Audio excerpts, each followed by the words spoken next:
Okay, right back at it. So the other thing I have to do now in this one is that area where the little grill piece is, that needs to be darkened up. Now I'm pretty sure, since there's black almost all around it, I got to be careful of this highlight up on top. But I think I can just, I don't think I need to cut anything out. I can just wing it. So what I am going to do though, I'm going to grab a template to keep that, to keep this little highlight safe up here, which probably, no, it doesn't need to be lightened. I was going to say it needs to be lightened, but it doesn't. So I find a good kind of curve for that. If I was really smart, I would block this guy off down here. So let's do that to keep the white safe. And now I'm just going to fade it from front to back.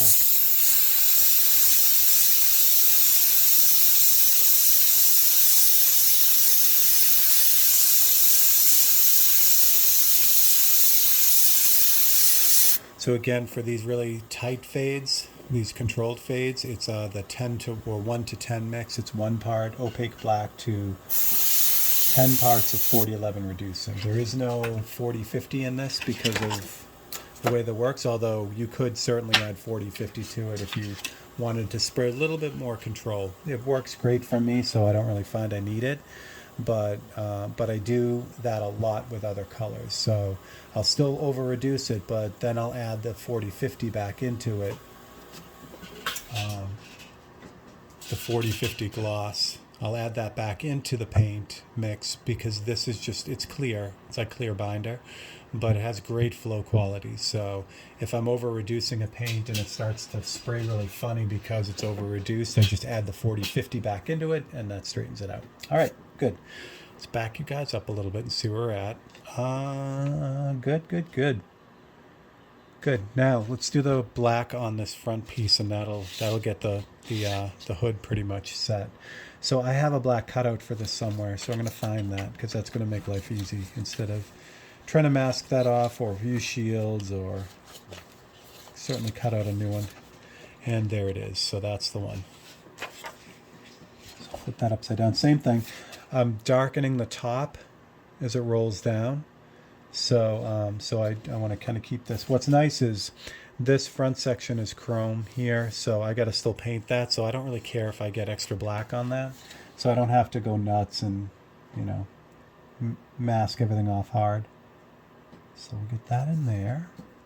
Drop a magnet in there. I will put a magnet over here just for, again, cheap insurance. So I'm going to be concentrating on this edge again. I'm going to be careful on this side though, because that needs to stay light right there.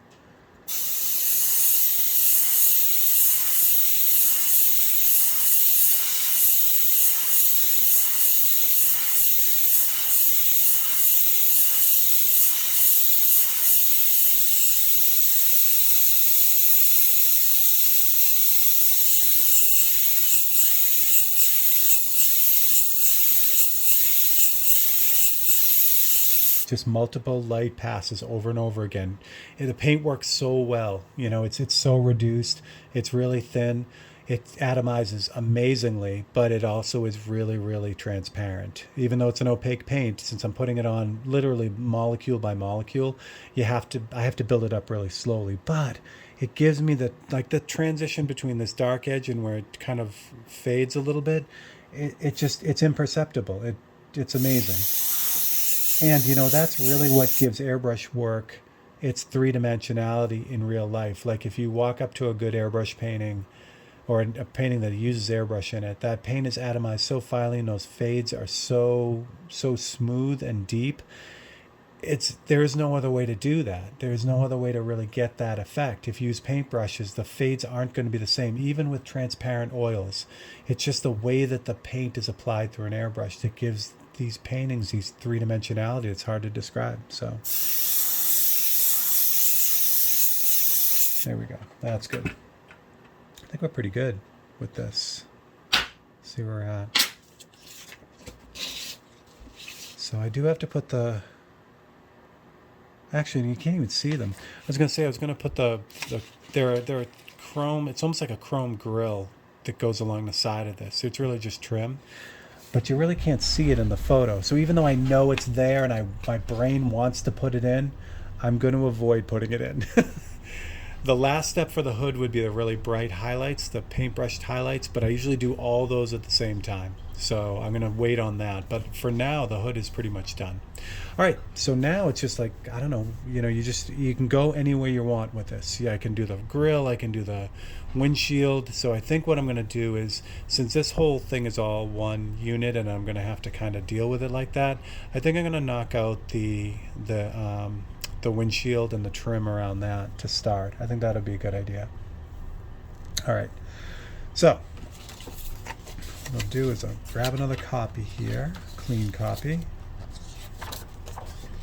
and I want to see, yeah, so what I'm going to do is I'm going to cut out the trim along the windscreen first. I'm going to put that in, and then I'm going to work around it, get everything else in, I think. Yeah. Do I want to do that? Oh boy. All right, so probably not, no. So if I paint in the pillar here and the vent window on the other side, and the edging here, and even the dash, then when I go to put the trim on last, then that'll all cover nicely. So I think that's what I'm going to do. I have 1 to 10 in there, which isn't going to be dark enough to do this, but maybe I'll still use it. Nah, we'll see what happens. Okay, so first thing I got to do is I got to cut out the areas that are going to be painted next. So the the pillars and as much as I can get cut out, I guess. So I'll move this aside for a second. Get this guy back.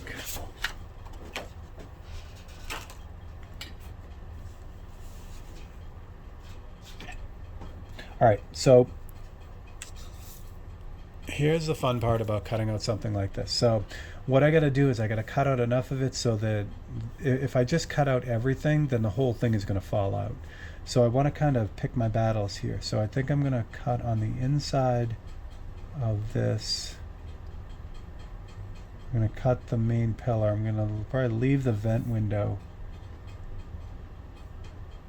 Come across here. And I screwed that up royally. So I wasn't watching where I was cutting. All right. See if I can save this.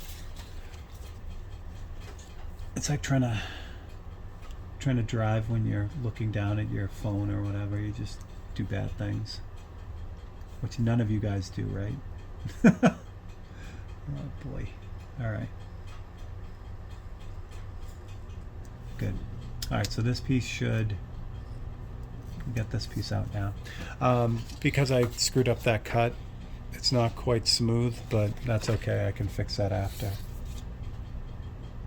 It's difficult to reshape a cut like that unless your knife is really, really sharp.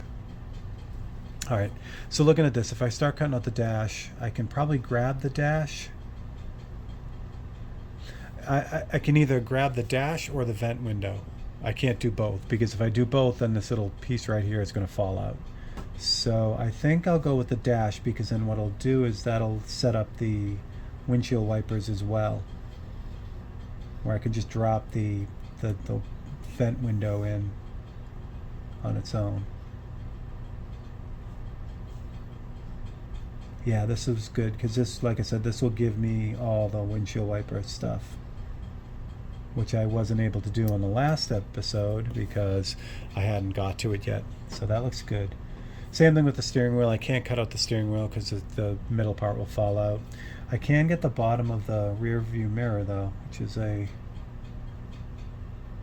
good grab for that. And then since I'm here and I'm cutting out and gonna have the black in the brush, I'll grab the back seat of the car too. That.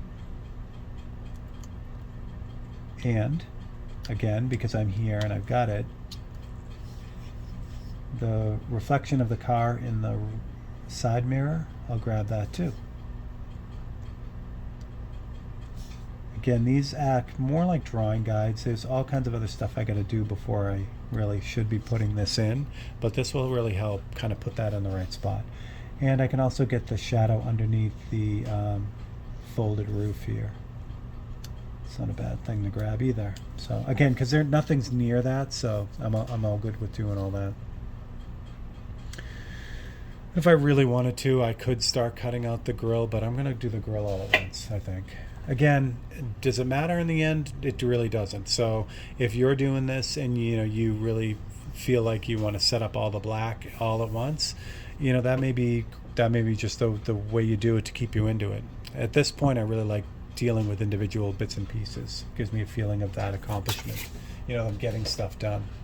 All right, so I have 10:1 in the brush right now, which isn't going to be dark enough. It's going to be too transparent to do the thing I want to do here. But I can kind of start it with this if I don't want to waste that paint. It's only a couple drops. Oh, I've already got some of that in. I didn't realize I did that already. That's good. And again, this is it's important to line everything up all the time, but it gets more important as the painting goes on. Because in the beginning, when I'm blocking in, if I misalign something, I can fix it pretty easily. But as things get farther along in the painting, it gets harder. Especially if I've already done a section and I misalign something, I have to go back in and redo it. So, all right, so there's not a whole bunch of paint in there, so I'm just going to flush it out. For anything really dark like this, I usually use the 1:5 mix, which is 1 part paint and 5 parts reducer. Just mix it up a little bit.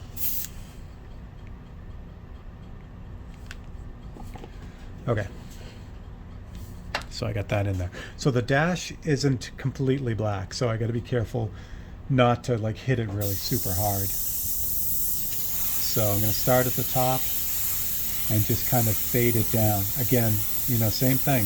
1:5 sounds like, I use it for really dark areas, which I do, but it still sprays with an unbelievable amount of control. So I can do nice fades with it. It will develop that dark color faster.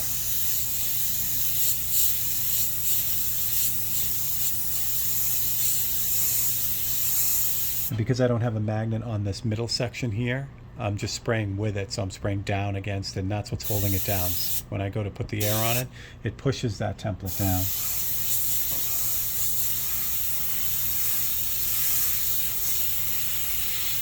That is good. Okay, so now the window tint and the rest of the pillar. I'm going to put my finger over here so I don't get any paint underneath the template.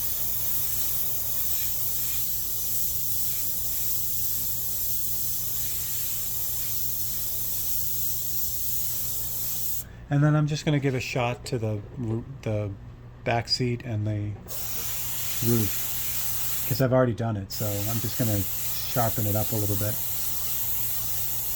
And again, it's good practice for me. Before I actually remove the template, and I just pull it back and look to make sure I've got things where I need them to be. And I think I can go a little bit darker with that.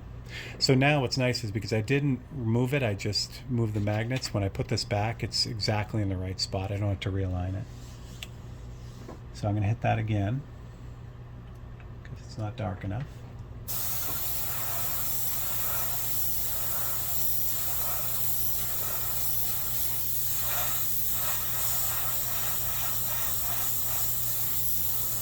Good. And that is going to be good. So I can pull this off now. Good. So I'm going to have the trim on the top here too, so that'll set that off, which is nice. The back seat, the rest of the back seat, the interior I'll do separate, but now I can really see where the windshield wipers are, which is great. So before I get into painting all that, I'm just going to throw the trim in. The trim is actually 2 things going on here. It's the same kind of deal. So let me find another copy to use. Hopefully I can get away with, probably not. I was going to say hopefully I can get away with not cutting a brand new template. I just have to find something with nothing near that windshield that I've already cut out. So that's not going to work. I'm not going to be able to get away with this. I'm going to have to cut a new one. That's all right. Because what happens is, what I'm trying to do is I'm trying to conserve these copies too. Because, I don't want to keep making a million copies. But what I'll do is, like in this is the one I just used for the all that stuff. I'll be able to use this for the wheels and for the grill because I'm nowhere near that on the template. So I will be able to reuse them. Just a matter of getting the right ones at the right time. So all right, put this aside. Now it's the same deal with that trim. If I cut out all of the trim, if I go right around the window to cut out all that trim, the middle of the window is going to fall out and it's going to not going to work for me. So what I'm going to do is this side over here is very bright. So I want this out.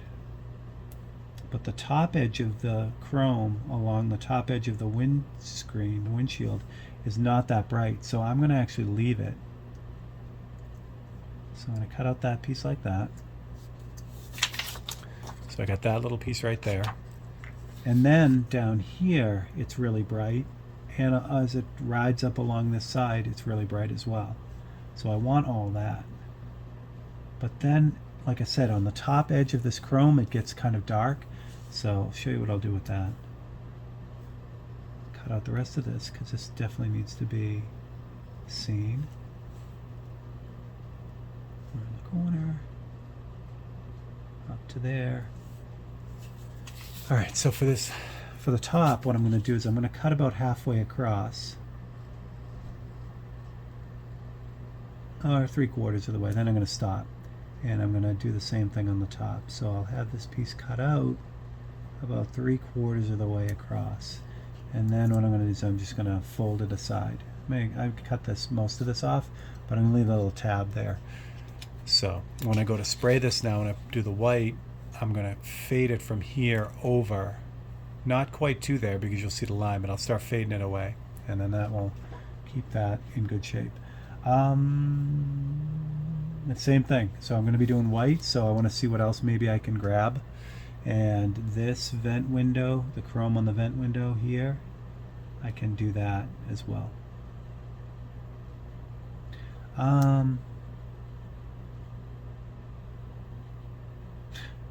Yeah, no, actually I'm going to change my mind on that. So the reason why I'm not going to do that is because I still have to paint the interior, here.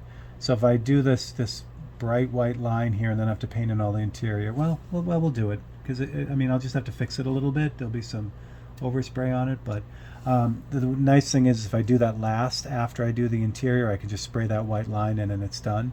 But if I put the white line in first and try to work around it, chances are I'm going to have to fix it. But it's not a major deal. I'm so tempted to put in the logos, but we're not there yet. Oh, can I do that? Can I do that? Yeah, I can do this one. The bright part of the side mirror, the body is pretty much done here, so I can do this one. But the body is not done in here yet, so I don't want to put that on there because, again, I'll lose that if I do it now. I think that's all I can do. Yeah, that's all I can do for that. All right, so now line this up. And again, I really want to make sure this is in the right spot because this is going to be bright white along the side almost. And if it doesn't go in the right spot, it's going to be obvious. So we don't want that.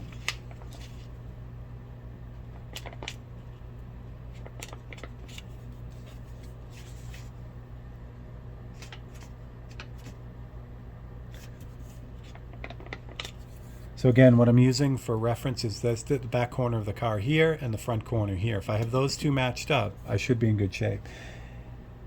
If there is something misaligned here, that's okay. It looks really close, looks really good. But I would need to make an adjustment there anyway. As long as these two are right, then I should be in where I need to be. All right. So for this, I definitely want a big, strong magnet here to keep any paint off of the background. And over here, I want to make sure I keep all the paint off of the windscreen itself. I'd love to be able to get a magnet here, but I can't because if I put one here, these two will snap together. So I got to be real careful. I'll end up holding this with my finger while I spray. So And this is again the 1-to-1 white, which is normally what I use almost all the time. I start in this, there are two bright areas, this side here, which I'll grab first, so I'll just hold this side down with my finger.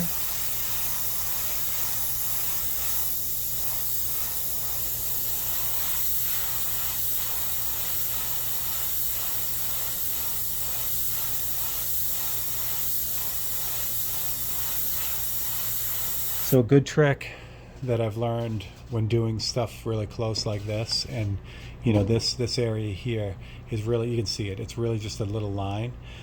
It's hard to see the paint being applied, and it's so easy to apply too much and have it bleed underneath and spider web underneath. So what I do is, see how far down I went with it? When I'm spraying, I can actually see down here what the spray is doing up here, so I can get a good gauge on, you know, on how much paint I'm putting down. So it's just kind of a neat trick. All right, so this is going to be interesting. I am going to try to put one of these magnets here and hope things work out the way they should. Yeah, it's repelling that one. Okay, I'm going to have to wing this. So what I'm going to do, since the magnets aren't really doing what they should be, well, they are doing what they should be doing, but they're not doing what I want them to do, which is a whole different thing. So what I'm going to do is I'm going to start in this corner here and fade up to that top corner so I can hold this piece down, and then I'll keep it going on the top. Because it's bright here in this bottom corner. Same thing, just really light strokes, letting it build up. Okay, so good. So now the top, remember I'm going to just fade it from this top corner about, not quite there because you'll see the line, so I'm going to fade it probably about halfway and then stop.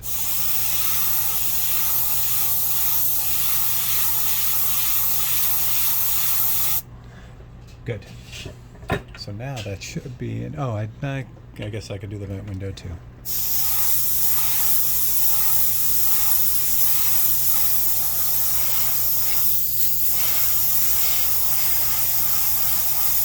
Good. So fingers crossed, everything's lined up, hopefully. I like it. Good. Good, good, good. So see how that fades now across? I am going to have to finish that line, which I'll do next. But, you know, that gets it all lined up. And because that fade is there, you'll see when I go to put the other side in, it'll just fade right into it and it'll look like I cut out the whole thing. So you can do that anywhere, you know, and in any instance where you have like to do like an outline of something, you can break it up anywhere you want as long as you have that fade, so when you go to put it back in the other section that's missing, that you have something to fade against. If it's a real hard edge like that, unless you're working completely opaque, it's really hard to blend into that to get that to work. Now down here it doesn't matter because that's the windshield wiper, so it's cut off there anyway. All right, so what we need to do now is just finish this line. What I may end up doing is just using templates for this instead of massacring another template. So what I'm going to do is I'm going to find the line that matches. I should get 2 of these templates because they work so well for things like this, but I do not have 2 of them. So I will grab another template that has a similar angle like that. And then I need a third template. Believe me, this is still quicker. It's still quicker than, you know, cutting something out. I need a third template that will block off the edge so I don't get anything on the background. But I can use all the magnets like that. So that's it. Yeah, so invest in your templates. So what I'm going to do now is I'm going to keep this going, but I still don't want it bright white because it does fade out. I just want to kind of catch up this really dark area. So I'm just going to really lightly kind of go over this whole thing. And again, because I have that nice fade there, it's just going to blend into it. I think that should be good. I want to have a little bit of brightness there, but I don't want it crazy. Yeah, that's going to be good. Here we go. That's probably even too bright, which is okay. Also okay. All right, that's that. Now I can work on the details on the windshield wipers. Actually, I'm going to check. Yeah, there's nothing really there. A lot of times what I'll do is I'll put a white fade across the glass to make it look, you know, like a reflection. But in this case, I think I'm going to leave it off. I can always put it on after. So whenever I get to a point like that where I have a, you know, like a special effects type decision to make, it's always easy to add those things. It's really hard to take them out. So if I'm not sure, if I'm on the fence, I leave it for as long as I possibly can, that decision. Because then, I'm not making a decision that I now have to fix. So, yeah, windshield wipers. So these are, well, start with black. And while I'm paleting brushes, I just want to say thank you again for all you guys and girls that are hanging out and following this. I've gotten some great comments, and I'm really, really super glad I did this whole thing. And I have the next painting already lined up for the next series, and I just want to thank you guys and girls, because it's worked out really, really well. So I'm really glad you guys get to see like the entire process. It's as I was talking about in the beginning, or at some point during all this, the live feeds that I do are so much fun, and they have become quite a social event for me, which is a blast. It's exactly what I was hoping.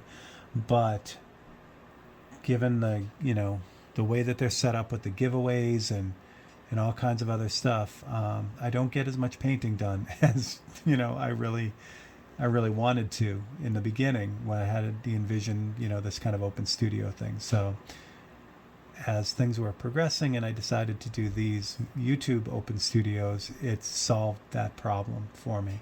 So now, we can have that great social event, on the Monday nights and on the Thursdays on Instagram.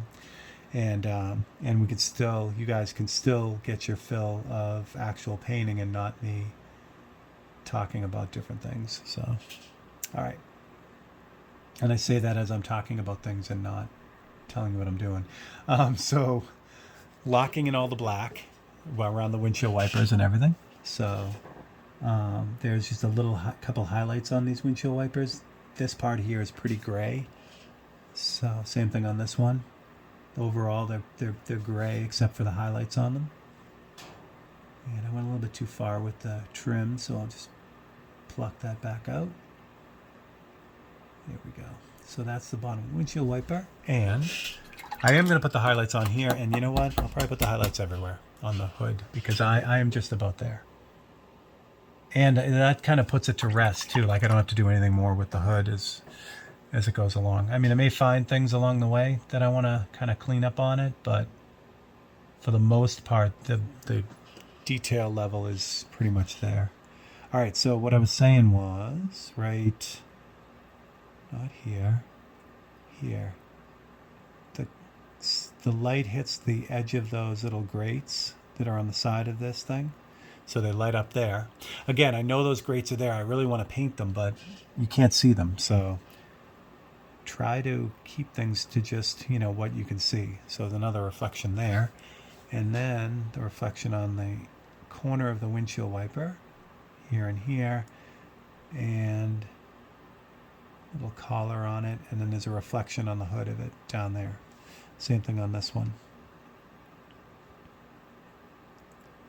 The elbow of that windshield wiper right here, and then you can just see the collar right there, and then that's it. And a little bit of a highlight on just barely see the continuation of the trim around the windshield on there too. And I already got it here, but I didn't do that, so I'll clean that up now. Okay, talking out loud, here we go. So black. The front corner of the car here I didn't really get finished up. It's kind of a void there.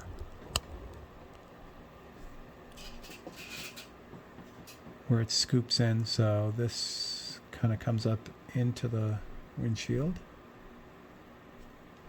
Paint is too watery.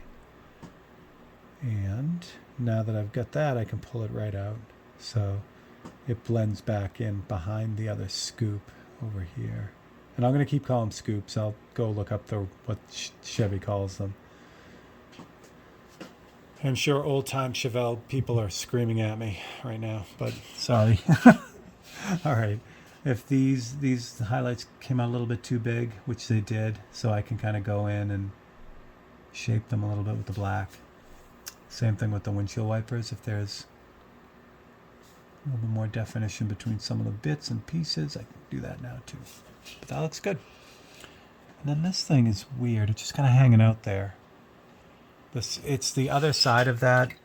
I'm going to say it again, the hood scoop, even though it's not a hood scoop. So what I'm going to do is I'm going to get some really reduced white here. And I'm just going to tag that edge to bring it up. And connect it. That'll give it a little bit more definition on what that is. And I can fix that too. There's that little spot that came out. There's a little hair there too, right there. So we'll see if we can clean that up too. But that looks good. Nothing going on back there, so we're good there. So that's that whole section. That's looking really, really tight. I'm happy. I am happy with that. Okay. Now this hair here. See, first thing I'm going to do, and it's in there. See right there? Yeah. First thing I'm going to do is I'm going to see if it has dimension, see if it's just stuck on the surface, which I kind of hope it is. So I'm really going light with this. I can feel it. So I have such a light touch right now. I can feel it. Just what's happening is as I hit it, it's grabbing. So I'm just really just lightly, really super lightly. Like this is lighter than, you know, I mean, as I'm doing this, I can barely feel this on my skin. So it's really light. So it's just enough to catch it. And then when I stop feeling it, when it stops catching, then I know I've got it. So now I'm going to grab the white paint and just touch that and fix that repair. It's maybe even too thick, but take a chance. So just kind of hit just where the damage is. And that's good. It's all done. So as Mike S. pointed out too, that little whatever that was in the back here, on a big painting, it's not a problem. You'd never see it. But on a 5x7 or smaller, I mean, Mike's eyes are really good, as I'm sure, you know, other people that saw it, but maybe didn't mention it. But on this scale, when someone's really, really close, I mean, this is only 5x7, the viewer's face is going to be right on this. So I really don't want, you know, I want to catch all that stuff. All right, so there we go. So there's our next installment. The hood's pretty much done. Next thing I'm going to do is I'm probably going to work on the body here, and then that'll include the interior, so that all I have left to do is the grill and the wheels. Those are the parts that take the longest too. So I'll knock out all the easy stuff first, and then move on from there. So there is the Chevelle. I'll tilt it so you guys can see without the glare too, because it's a little bit different when it has no glare on it. That's what it looks like. All right, thanks. I will see you guys on the next one.